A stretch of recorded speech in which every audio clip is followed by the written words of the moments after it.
Hello, everyone, and welcome back to the weekly MMA Cycles Market Update. Today is the 24th of January, 2024, and this is Gianni DePoci, your host. It is Wednesday, so it's time to review what's happening in the markets and in the cosmos. So let's go ahead and start off with the Dow Jones Industrial Average. We can see that we rallied to a new all-time high just a couple days ago, and this happened just days after the Sun-Pluto conjunction. It was at 29 degrees of Capricorn, but then they both moved into Aquarius the same day. So now that Pluto is in Aquarius, we're going to start to see those themes really pick up throughout the rest of the year. And that will be in effect for most of 2024, with the exception of a brief period where Pluto will retrograde back into Capricorn for just a few weeks. Then we also had Venus move into the sign of Capricorn on the 23rd of January. But then this upcoming weekend, a very important geocosmic signature, I think, for the NASDAQ and technology, and that includes Uranus going stationary direct. So we will now be in a rare period where all of the planets are actually in their direct motion. And as you can see now, the NASDAQ breaking out to new all-time highs.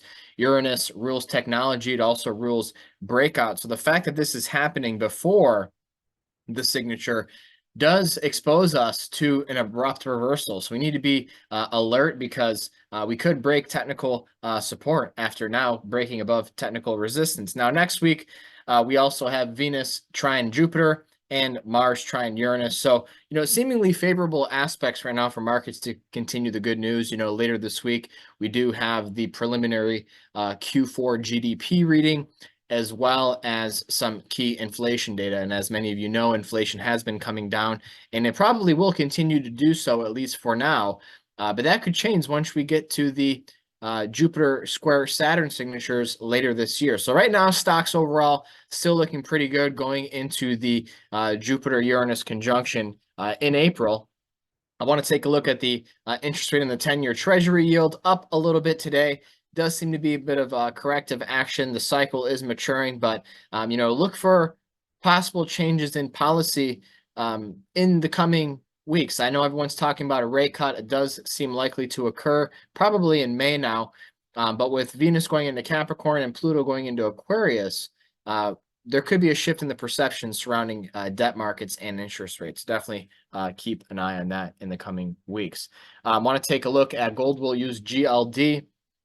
We are in the time band for a low of significance here, but seeing a sharp reversal in the precious metal market today. Silver holding up much better in contrast to that, but it is fading well off the highs of the day. So we'll see how we close on this Wednesday session. Want to take a look at crude oil. We will look at USO getting a nice bid here. The question, of course, is whether there are some longer term cycles maturing. Also, some discrepancies in the primary cycle labeling right now. So not out of the woods yet, but if crude oil does start to accelerate and rally, I think it will diminish the number of rate cuts that happen this year, as well as their frequency, or I should say the how far they actually cut rates, I should say. So that's how we're seeing crude oil right now. Let's go ahead and take a look at Bitcoin, which continues to struggle from a technical standpoint. Could see a little bit of a bounce here, but there's going to be quite a bit of resistance at 45,000. After satisfying our upside price objective in the 50,000 late in one of our key intermediate cycles, it does look like Bitcoin is vulnerable to a sustained correction over the next month or two. So we'll keep you posted on that, and all updates can be seen either in the daily or weekly crypto reports. And we also cover BITO, the original Bitcoin ETF, which actually tracks the futures market for Bitcoin.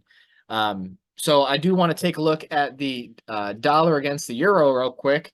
Dollar seeing a pretty sharp sell-off today, but overall has been on the offensive for most of this year. So the way it's been is that there's been a positive correlation between the dollar, or I should say an inverse correlation between the dollar and stocks. That is, every time the dollar has sold off, like it is today, stocks have gone up. So I think we have to keep an eye on that correlation, because that could signal when some equity market turbulence could begin. So those are all the markets that I wanted to cover with you today. I wanted to thank you for tuning in to the weekly MMA Cycles market update. We have these videos come out every Wednesday, and ask that you subscribe to the channel. And we're going to have some special guests coming up soon, so stay tuned. I want to share with viewers that the monthly ETF report was just published, and the monthly Shanghai report was just published as well. So you can find out all the details about all of our reports, our educational content, and our other services at www.mmacycles.com. So thank you for watching, and we'll see you next time.